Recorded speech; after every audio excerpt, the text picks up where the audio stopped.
Minecraft. It's the best-selling video game of all time, with nearly 250 million purchases worldwide across its many platforms and iterations. Longtime players will know that ever since the beginning, it's had a very strong relationship with YouTube. Some of the first major gaming YouTubers came to prominence just for playing Minecraft. Hey guys, Sky here, and I just want to thank each and every one of you for 1 million subscribers. This is a breathtaking number that I never would have thought possible when I first started YouTube. Riding its massive wave of popularity in the early 2010s to the very top of e-celebrity culture. With its simple gameplay and widespread appeal among young people, the overwhelming popularity of these YouTubers isn't that surprising. And since then, there have been countless creators to find their own success by sharing their experiences within it. That being said, wherever there is influence and power, there are also those looking to abuse it. Minecraft YouTubers are no exception to this, with it even being a meme of sorts about them being outed for domestic abuse or predatory behavior. Today, we will be diving into some of the most infamous creators under this umbrella to discover just how dark things can get. These are the Minecraft degenerates.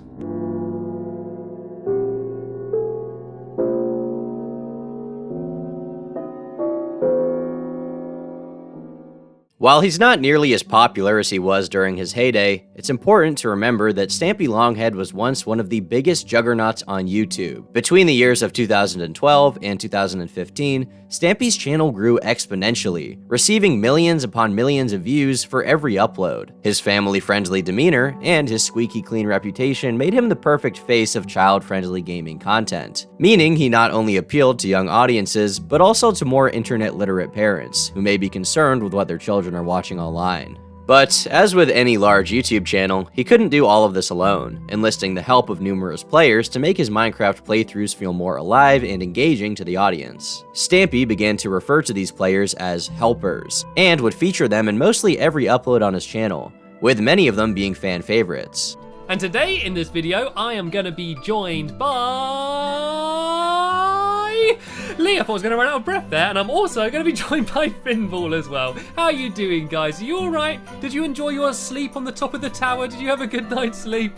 Looking up at the stars above your head, I'm sure it was absolutely blissful. These guys were not just making one-off appearances. In a way, they were characters in a TV show that Stampy was fostering the creation of within his blocky world. One of these helpers was a young fan by the name of Lee Carson, better known by his screen name L4Lee. Lee was first mentioned in a video in 2013, where Stampy shouted him out after adding him to his Minecraft Love Garden, mentioning that Lee was a long-term dedicated fan and subscriber who would often chat with him on Twitter and help him complete builds in the server. A few episodes later, Lee would actually appear as an official helper in Stampy's world, using a Minecraft skin of Banjo the Bear from Banjo-Kazooie, which would soon become a very iconic part of his character. Based on the briefness and lack of focus on him during the episode, it can be inferred that this appearance was only meant to be an occasional one, with Lee rotating along with other helpers who would be in episodes. However, his popularity with Stampy's audience was immediate, leading him to come on the channel more regularly. As time went on, Lee became an ever more important part of the Minecraft series, becoming an integral part of Stampy's videos. His contributions to the channel were so important that it would lead Stampy Longhead to dedicate his 300,000 subscriber special specifically to Lee. L4Lee had evolved from being just a fan who made occasional appearances to a genuinely important part of the Stampy Longhead brand. Despite not really speaking at all, he managed to become a favorite among Stampy's young and impressionable audience. To this day, some of Stampy's most popular uploads prominently feature L4Lee. And if Stampy Longhead's own statements are to be believed, it seems that Lee was also doing quite a bit of work behind the scenes to assist with the channel, even besides his on-screen talent. Lee had established himself as Stampy's right-hand man, and would appear in just about every video from this point on. And today in this video, we are going to be getting beautiful. And I'm going to be joined in this video by Mr. L4Lee. And whoop whoop, and a big pile of Mr. L4Lee's equipment. Lee, are you there? Is anybody home? Hello, Lee. Good morning. Wait, stay still, Lee. Oh, I was gonna go and try and steal the cake without picking up all of the other stuff. Speaking of cake, do you know what I want, Lee?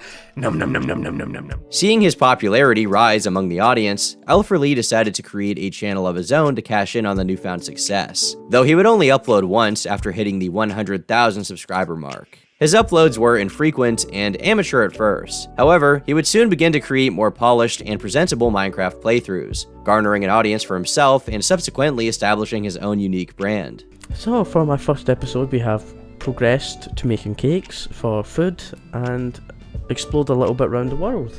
So I hope you enjoyed this first episode. Give me some tips and suggestions in the comments of what we can do next. But thank you very much for watching, and I'll see you all later. At this point, things were looking pretty good for Lee. He was creating content with someone who he respected and was a fan of, and the promise of a lucrative career in the online gaming space was obviously very appealing to him. However, with widespread success also came a new level of scrutiny to his personal life, the discoveries made from which would lead to his downfall. It's important to note that despite his presence in Stampy's videos, there was very little known about him. Unlike most online collaborators at the time, Lee had no prior YouTube experience, and the circumstances surrounding his relationship with Stampy Longhead and how it began were very vague. Not much is known other than that he was a fan who had begun to appear on Stampy's channel, and for the young and impressionable audience he catered to, that was enough. This would all change on August 7th of 2015 when an article by The Mirror was released titled Minecraft Pervert Harassed Teenager and Older Women in Sick Facebook Campaign. As you can probably guess, the article was an expose on L4Lee, delving into some of the perverted and degenerate behavior he had been engaging in for years. A teenage Minecraft expert with 350,000 online fans subjected a girl and an older woman to a campaign of sick abuse. At this point, Lee was 16 years old, but the incidents he had been exposed for allegedly took place as early as 2013. The antics mainly involved two women. One was an 18-year-old teenager Lee had found on Facebook, while the other was a 52-year-old woman who was supposedly a family friend. Lee had set up an anonymous Facebook profile with the name Michael Duffy and initiated contact with the teen over Facebook after she accepted his friend request. Soon after, the Minecraft YouTuber would send lewd images of himself to her, as well as make perverted comments. These comments were interpreted as harassment, at one point stating he would, quote, do anything to make her scream, and another where he implied he was participating in stalking. After the teenager threatened to report him, he stopped. But this was only the beginning of his degenerate behavior. As stated before, Lee also got into trouble for harassing a close family friend. She was so close, in fact, that she was referred to as his surrogate aunt, with him visiting her house on numerous occasions. She too would be the victim of being sent explicit messages over Facebook by the anonymous Michael Duffy account. But this was not enough for Lee Carson, who decided to take it one step further. As the story goes, Lee allegedly snuck into the older woman's house and obtained a pair of her pants. He then proceeded to perform sexual acts with the clothing, hiding it behind her drawers. Still using the Michael Duffy persona on Facebook, Lee messaged his surrogate aunt and told her where he had hidden the pants. Sure enough, they were exactly where he described, resulting in his now traumatized family friend calling the police. Panicking and realizing he might get caught, Lee quickly deactivated the Michael Duffy profile on Facebook, making it a challenge for the police to track him down and discover who he really was. Unfortunately for him, this would soon change, as his stunt resulted in him leaving behind incriminating DNA evidence that was easily traced back to him. This incident was, of course, reported on and discussed by numerous YouTubers, chief among them being Keemstar. L4Lee was today sentenced in Kilmarnock Sheriff's Court. He is a convicted sex on the sex offenders register. Lion Maker, you're next. He got 3 years probation, community service, sex offenders registry for 3 years. No peer-to-peer sharing sites, no deleting any history on anything. And then she showed a picture of the local newspaper. It has yet to hit the internet. Despite the serious nature of the allegations, though, Lee would actually appear to be unfazed, simply disabling comments on his videos and ignoring the controversy altogether. This strategy would surprisingly work in his favor, as most of his young audience either didn't care, didn't know of the allegations, or just didn't understand the severity of what he had done. Despite being pretty young himself, he or whoever was advising him seemed to know that publicly addressing the allegations at the time would only pour fuel on the fire. Stampy Longhead's response to this was essentially just to distance himself from Lee as much as possible. This came with its own complications though. Lee and his character had become so intertwined with Stampy's brand that it was hard to just get rid of him with no explanation, especially since his audience was so young. It would be hard to explain to them that one of their favorite Minecraft creators creators was some kind of sex pest. The solution was to give Lee one final send-off and permanently remove him from his Minecraft series. But, of course, it's assumed that someone else was playing the role of Lee at this time. Oh, you've got a book for me. Okay, Lee Bear's passed me a book. What does this say? Dear Stampy, I'm afraid to tell you that I am leaving. I have been your #1 helper for years, but I feel like you no longer need me. I am going to travel across the world looking for people that need help. I will also try and track down Hit the Target, so you and your dogs will be safe. Thanks for all the fun, Lee Bear. I left you a present in the chest. You're leaving, Lee Bear. Lee Bear's leaving. Bye, Lee Bear. Goodbye. After leaving Stampy's world, he would continue to upload Minecraft content for some time. But as a result of him being forced to leave his main method of promotion behind, Lee would slowly begin to lose his relevancy as uploads began to bring in less and less views. This would continue until 2017, when he would stop uploading altogether.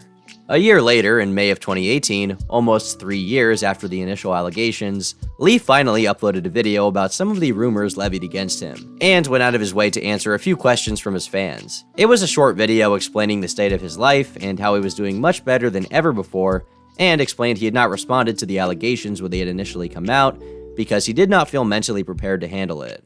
Explanation really why people are using the titles Elfily goes to jail, Elfily arrested, why Elfily left Stampy, because they know they're going to make money. Now, another thing that I'd like to kind of discuss as well, me going to prison, as I say, I've never been to prison, I've never ever been in prison at all. That kind of 100% million, 1,000 trillion billion, whatever you want me to say, I have never been in prison. The reason I left Stampy's world was obviously because I didn't want to get him bad reputation. I didn't want to see him doing bad. I wanted his success and his achievement to still go well, because that was the main thing that I wanted to see Stampy do, is be successful. In the video, he emphatically denies ever going to prison, and criticizes YouTubers who he claimed were exploiting his situation and spreading false information about him for views and attention, including a written response in the description that emphasized these same points, stating that he was not a pedophile or a rapist, 2 terms that for some reason had been thrown against him quite a bit, despite having nothing to do with what came out from the article. He also clarified that he had not been thrown out of Stampy's world, but had in fact willingly left in order to prevent Stampy from receiving backlash. A claim that can't be proven due to Stampy Longhead's lack of acknowledgement, but maybe you can take his word for it. It's important to note here that while Lee did deny the worst and most exaggerated allegations, he didn't explicitly state anything about the article that was released, with his response being very vague and mostly dealing with the coverage of the incident rather than the incident itself. It is highly likely that he never went to jail though, partially because of his young age at the time of the crime, as well as the fact that he had been consistently uploading YouTube videos over the span of the situation, a task that would have been impossible had he been incarcerated. Lee would make a few more miscellaneous uploads, with the final video on his channel being a motivational video about 19 things he had learned by age 19. He hasn't uploaded since, implying that he no longer sees YouTube as a viable career path, and is now choosing to prioritize himself and his personal life, seemingly wanting to live without the pressure of being an online influencer. Today, he is most remembered for the controversy that brought his career to a close. During the height of Minecraft's popularity in the mid-2010s, many of the creators who dominated the genre would often collaborate with one another. These collaborations often took the form of participating in mini-games such as Minecraft Hunger Games and Cops and Robbers, providing a fun way for fans to see their favorite YouTubers interact with one another. My time to shine, whore! Okay, thanks. Thanks, everybody. Hey, you Basher got told here. by watermelon. Calm down, jeez. Basher here, we're gonna play some Cops and Robbers! Why is the officer edible? I want. Oh gosh, whatever! I bit the back of his head. Freaking delicious. jerks! Oh, One time yes. to shine. Oh, Once Matt.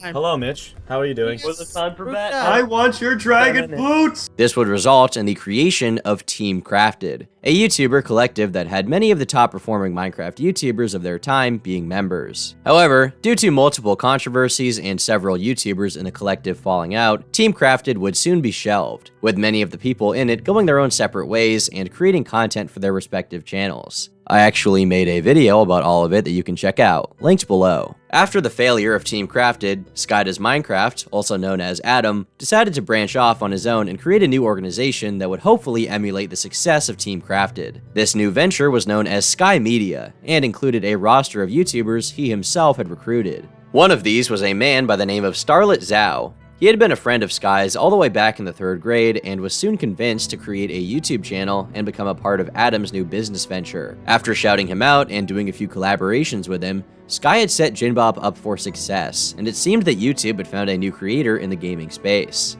Imagine my surprise to find out that my old friend from elementary school was now like a big YouTuber with over 10 million subscribers. It was certainly a shock to me. But anyway, we started talking. After a few weeks, months of hanging out, I mentioned, hey, I was interested in doing YouTube. I was interested in doing, anything media production because I've always wanted to be an entertainer. And he said, yeah, I think we can start doing some stuff together. It'd be really fun if we played games together and did YouTube together because, we've always been pretty good friends. While obviously he was nowhere near the popularity of Sky, Jinbop still had a respectable following of people, and as he grew, he began to branch out into other games and gain even more success. He wasn't half bad at what he was doing. Unfortunately, as many would soon discover, his family-friendly demeanor was all just for show, as he would soon become one of the most hated members of the YouTube gaming community. As Jinbop rose in popularity, he began to accumulate an audience of young and impressionable fans, most of whom were preteens and teenagers. Jinbop would begin to interact with these fans and would grow to like one teenage girl a little too much. But I have a really childish sense of fun, so I like to go to like arcades and like board game shops, and all my friends have the same interests as I do. And we walk around and we swear like sailors, and we go into all these places. Like, we went to a Lego shop the other day. I was like, man, why are Legos so fucking expensive? There's like a bunch of 6-year-olds around me. As the story goes, Jinbop had discovered her through social media and would begin to enlist her help in creating voiceovers for his channel, as well as some art assets that he used in his videos. The two had many Skype calls, and after getting in contact with one another, would become sexually involved. Jinbop would often steer their conversations into sexual directions, with the then 14-year-old girl fully complying. Of course, her parents soon would begin to notice odd behavior from their daughter and became suspicious. For one, they were uncomfortable with the fact that a grown man was having a friendship, often having one-on-one conversations for hours with her, as he was 23 years old at the time this occurred. She herself had also raised suspicions after purchasing lingerie that they claimed she would not usually wear, with the implication being that she had bought it in an attempt to appeal to Jinbop's sexual desires. The girl's parents decided to investigate further by actually recording one of the calls between the two, and were absolutely horrified by what they heard. Throughout this single conversation, Jinbop was heard making numerous sexual comments to her that constituted predatory behavior. Mortified that this had gone on for so long without their knowledge, the parents reported the incidents to the authorities, who would soon launch their own investigation into the matter. After digging a bit deeper, it was discovered that Jinbop was not only fully aware of her age, but actually had a screen recording of the girl while she was nude in a video call. This video itself was damning evidence, and because it met the legal requirement of CP, it would soon lead to his arrest. Yeah, look at me. Sexy, right? If it is just a video, yeah, I wish we could have gotten a dinner or something. So it's like a long-distance relationship. That's kind of cute. Don't worry, this will definitely be more fun. I think so too. It's always good to stay positive. When you're talking with a girl, you can't be like, yeah, maybe, I guess. Don't be a downer, man. Don't be a downer. You gotta be fun and happy and peppy. Keep in mind that Jinbop was completely unaware of any investigation occurring, and continued to pressure the girl into sexual acts for his own amusement. He decided to take this a step further and convince her to travel to a gaming convention, where he hoped they would both meet up and have sex. Thankfully, this meeting never took place, as he was arrested by the authorities for his predatory actions toward the underage fan. The court documents were, of course, soon leaked onto the internet, with the main source of popularity surrounding the story being Scarce, who reported on it soon after it occurred. He's been detained, and he actually has been in court as well, okay? And he has been in court for some pretty big things, okay? These are very serious, and I'm just gonna read out here. It says here, the court found probable cause to believe that the defendant committed the crimes of receipt of child pornography, production of child pornography, online enticement of a minor, and travel with intent to engage in illicit sexual activity. Once the story broke, its accuracy would be confirmed after gaming news website Kotaku reached out to the Eastern Michigan District Attorney's Office. This extremely public exposure, of course, led to Jinbop's complete outing from the widespread YouTube community, as he lost all of his connections, influence, and popularity as quickly as he had received it. Sky Does Minecraft understandably did everything in his power to distance himself from Jinbop, in a clear attempt to save Sky Media's reputation and hopefully protect themselves from the embarrassment. Jinbop was eventually convicted for his crimes and was ordered to serve a prison sentence that would last until 2023. However, by looking at his profile on the Federal Bureau of Prisons, he was released on June 2nd, 2022. It is currently unknown what he is doing or what the circumstances of his release were. His actions are egregious and serve as a chilling reminder of just how much influence creators can have over young fans. His story remains one of the most clear-cut examples of predatory sexual behavior within the online gaming space. However, Jinbop himself has been forgotten by the larger YouTube community, as he slowly fades into more and more irrelevancy every day. Given the prominence of the allegations, it's unlikely he will ever return to the internet in any form. The only solace to be taken is in the hope that he never does what he did ever again.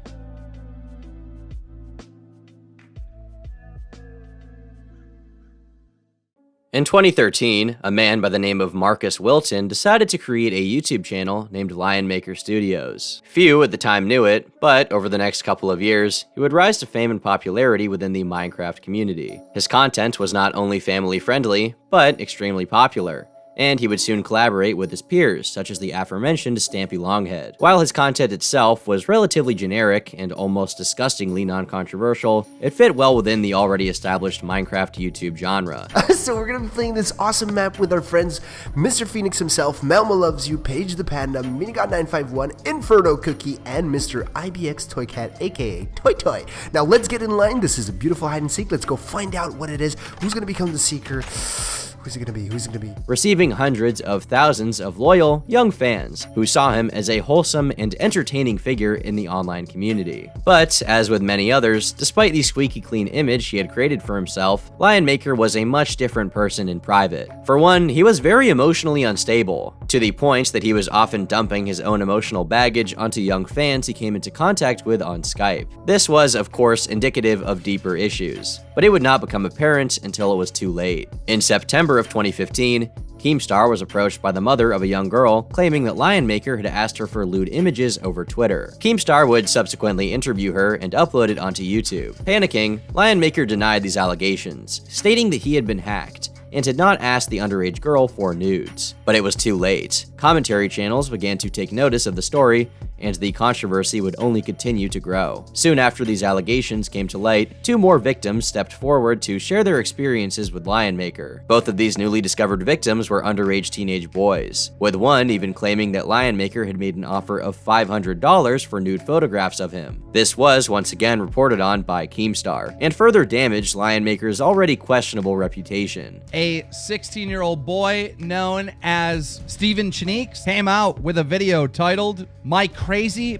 Pedophile Experience with Lion Maker Studios with Proof." In this 45-minute video, Steven explains that he has been friends with Lion Maker since he's been 14 years of age. And when he was 15, Lion Maker started linking him a lot of porn on Skype and then asked him for nudes and offered to pay him $500. As if it wasn't already bad enough, yet another victim came forward to share her experience. This time, a 16-year-old girl who went by the screen name Paige the Panda. Paige had been a part of several Minecraft videos on Lion Maker's channel, and the accusations of grooming were covered by numerous drama and commentary channels. In response to the new wave of criticism being levied at him, Lion Maker would release several videos addressing the topic. While one may expect him to deny the allegations against him, he instead employed manipulative tactics to try and justify his relationships, downplaying his crimes and trying to make his actions seem less severe than they actually were. Do you remember the time where I stood in front of others and said you were a good person, dear friend? Do you remember the times where I made me the fool because I wanted you to stand out? Dear friend, remember when you came to me in tears because no one wanted anything to do with you? Dear friend, do you remember? These videos were rather unsuccessful and did nothing to alleviate the hate campaign that was now in full swing. These various controversies would culminate in the YouTuber Colossal is Crazy releasing one of the most popular videos about the Lion Maker controversy, highlighting his hypocrisy, manipulative tactics, and a lack of responsibility. The significance of this video was that it quickly became the definitive video people pointed to when they wanted to learn about the subject, and it would further add pressure to Lionmaker. With the allegations he's facing, it is disgusting to me that YouTube has allowed him to go unnoticed and continue to make videos for this highly impressionable audience. I personally think that almost everything that Lionmaker has been accused of is true. In a somewhat unexpected turn of events, he would actually end up posting a nude photograph of Paige the Panda on his public Twitter account. Why exactly he chose to do this is unknown, with some pointing to his prior mental instability, but he quickly deleted the tweets and would once again claim to be hacked. This convinced absolutely nobody, and Lionmaker began to panic as he continued to essentially dig his own grave. The intense scrutiny he was now receiving was clearly having a profound impact on Lionmaker's mental health, and he began to grow more and more unhinged in his responses to critics. What had initially begun as an emphatic defense of himself was slowly turning into a desperate plea for any sort of help, which of course did not impress or garner any sympathy. As a result of the situation rapidly escalating, Colossal is Crazy invited Lionmaker on for an interview. Likely seeing this as another opportunity to downplay his crimes and garner sympathy, Lionmaker agreed, and the over 2-hour-long conversation was released in November of 2016. What do you define as an intimate relationship then? I'm not quite following what you're saying. I mean, you described your relationship with Paige the Panda as intimate, right? So, what did that encompass? Did she, at any point in time, send you naked pictures of herself? No. She at no point sent you a naked picture ever? No. Did she ever have a sexual conversation with you? Not once. Not sexual, no. There was never any talk about sex.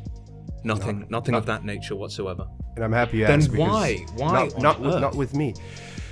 Look, why on earth did you call it an intimate relationship?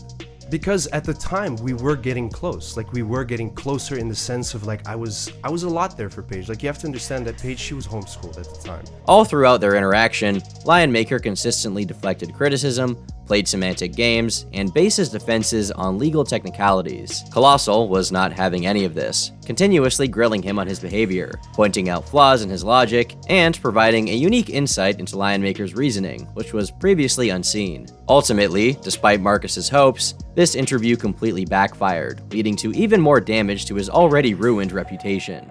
You're putting me in a no, because the thing you need to realize, Colossus, is that you also don't know me from Adam and Eve, and you don't know who I know in my life. I don't and care. You're a 27-year-old man dating a 16-year-old. That is fucked up. Well, I don't care. I don't care who you are. I don't care where you're from. I don't care your intelligence capacity. I don't care how it's not about that. It's not about that. But just be considerate for 1 second that potentially there might be a case in my family or someone that I know that is in that set type of relationship, and I'm not here to sit here and say whether that is right or wrong. With all of the evidence clearly stacked against him, Lionmaker was finally arrested for statutory rape and the distribution of CP by Belgian authorities in 2016, now having no access to an internet connection. He was released 10 months later, but would seemingly take an extended hiatus from online life. This was not the end of his story, however. In 2017, his main channel would show some interesting activity as it began uploading videos again. The person featured in the videos was, of course, not Marcus himself. Instead, it was a 23-year-old who went by the screen name of the ex-Sergeant. In a comment, Sergeant would imply that Lionmaker would be making a grand return to his audience and that he was just working through some mental problems at the time. This would not last long, however, as in early 2018, his main channel was banned from the platform permanently. It was also in 2018 that Paige the Panda came out with a video detailing her own experiences with Lionmaker, setting the record straight and confirming that Lionmaker had in fact been drunk when he made those tweets and sent lewd messages and had not been hacked as he claimed before. It was an interesting video by all means, giving closure to one of the main controversies Marcus had experienced, which was ultimately unexplained. And by this point, interest in his story and his repeated attempts to recreate his YouTube channel himself failed again and again. It seemed like this was the last time we would ever hear from him. Unfortunately, this was false hope. In 2019, after being released from confinement, he would make a return to the online landscape, this time as a streamer as opposed to a YouTube creator. His main goal seemed to be to make a return to being an online influencer and attack his critics from 2016. However, these streams were basically filled with unhinged and incoherent rants, which lacked any real substance. He appeared to be drunk during all of them, often discussing his own mental state, as well as the allegations made against him. We're watching this Lion Maker stream, us kids, and we were deciding that we were gonna see what's going on with Lion Maker. He seems a little weird. He's not moving at the moment. He's 35 minutes into a Q&A, and well, no questions have been answered so far.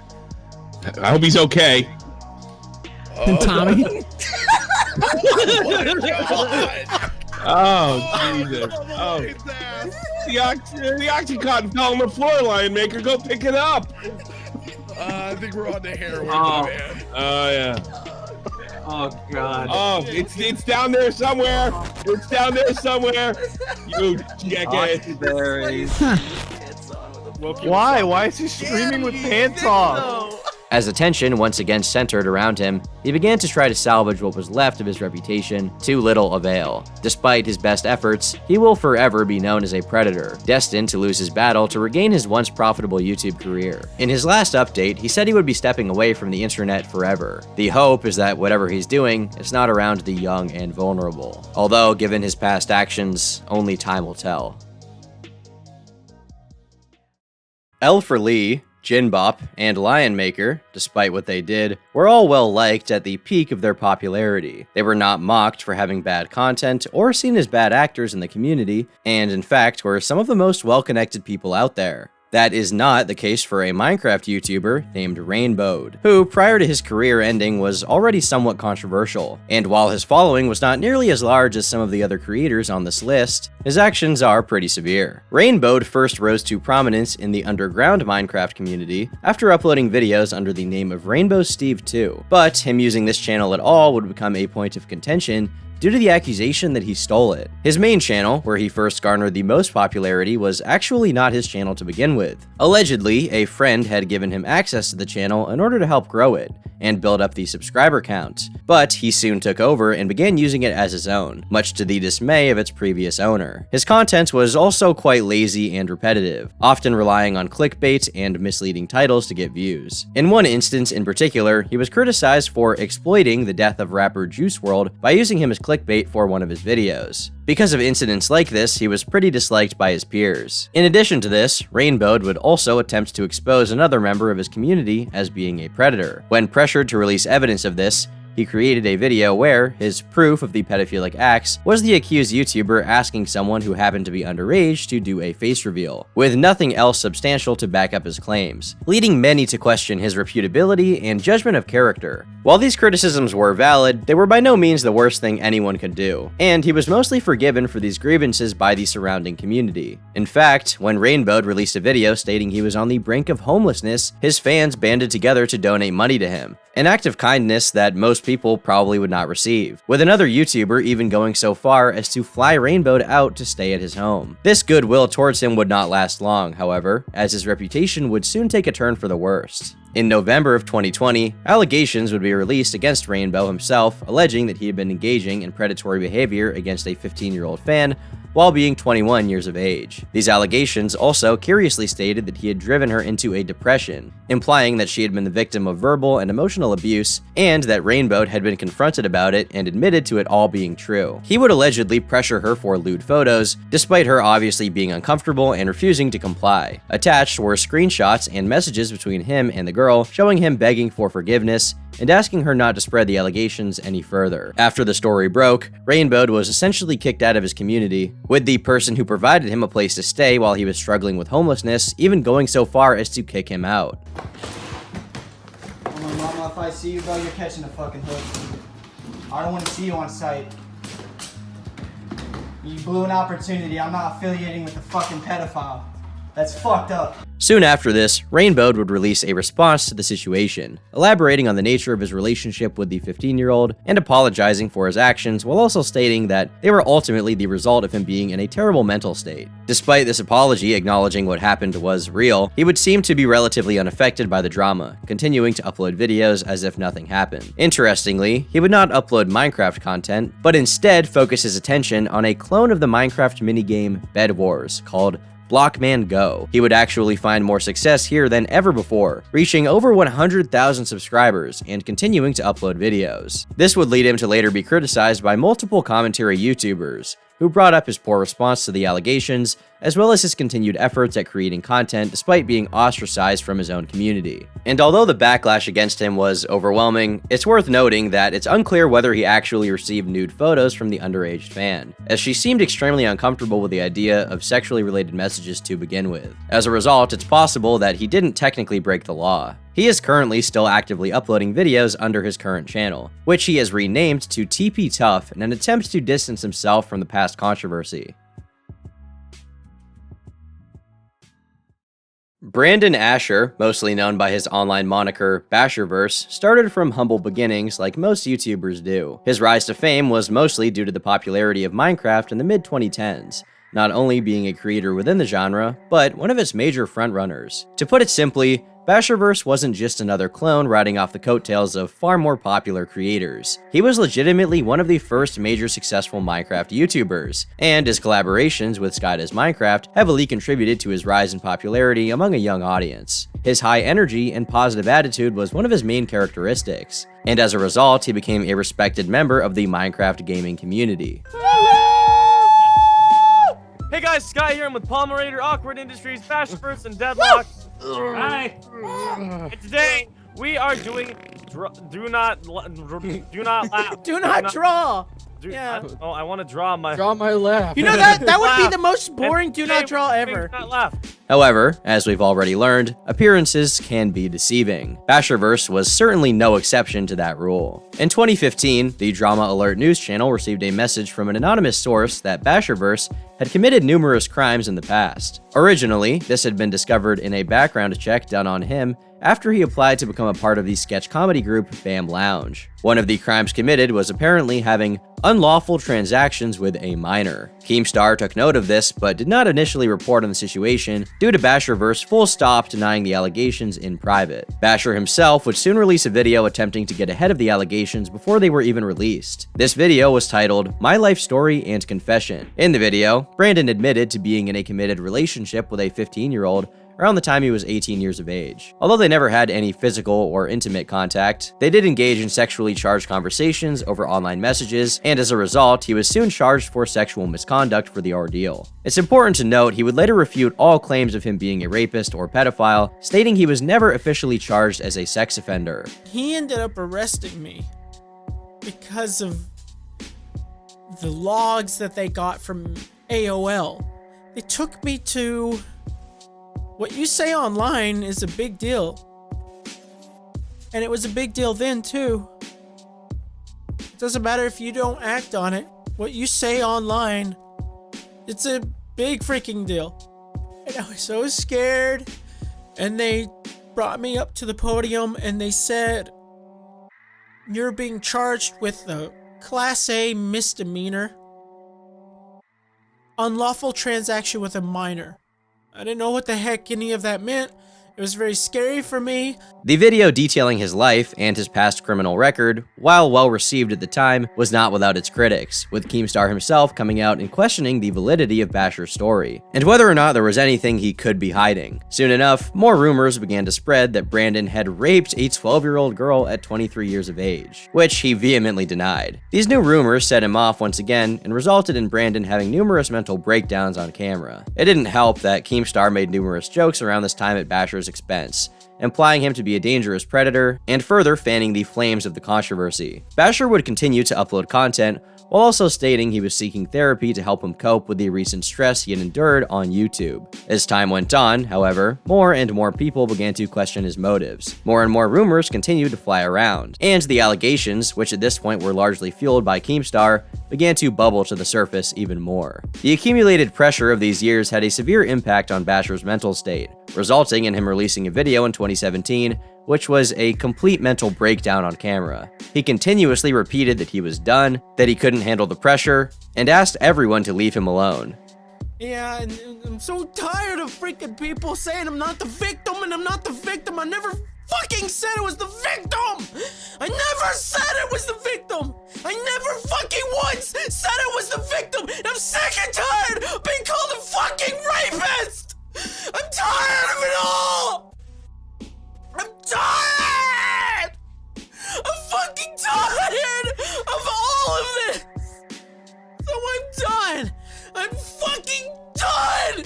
Of course, this garnered attention from the commentary community, who reported on the situation. He had now officially become a lolcow. Sometime after this rant, he would black out his YouTube channel, private his videos, and become inactive on all social media platforms. This was not the end of the Basherverse saga, however. He would make a return to the internet and rebrand in 2019, becoming Toasty, a name under which he would upload a few videos recounting his past experiences, what he planned to do going forward, and how his past controversies had impacted his mental state. The response to his return was surprisingly positive for the most part. After a few years of streaming and half-hearted attempts at a return, Basherverse would die from complications related to COVID-19 in the year 2021. Keemstar posted this screenshot of Basher's sister confirming his passing. Brandon, Dylan, Asher, there are so many things I could say, but I don't think I could even put our lives into words if I wanted to. Why is this beast so terrible? Why did it have to get you? You have faced so many challenges in your 36 years. Never would I imagine we would lose you to a pandemic. You are one of the strongest people I know and pushed through no matter what the internet said. No matter what people wanted to think, you proved how amazing of a soul you are. I love you to the moon and back. The complete truth of the allegations surrounding him are still in question to this day, and unfortunately, now that he's dead, it's likely that there are questions we'll never get the answer to.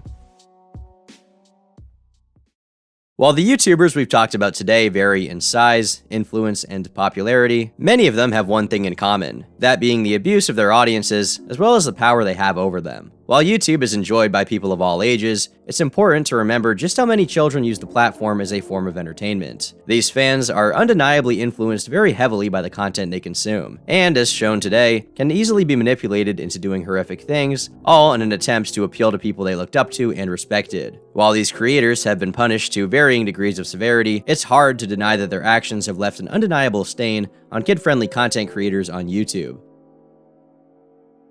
I've been Turkey Tom. Thanks for watching, and until next time, leave me alone.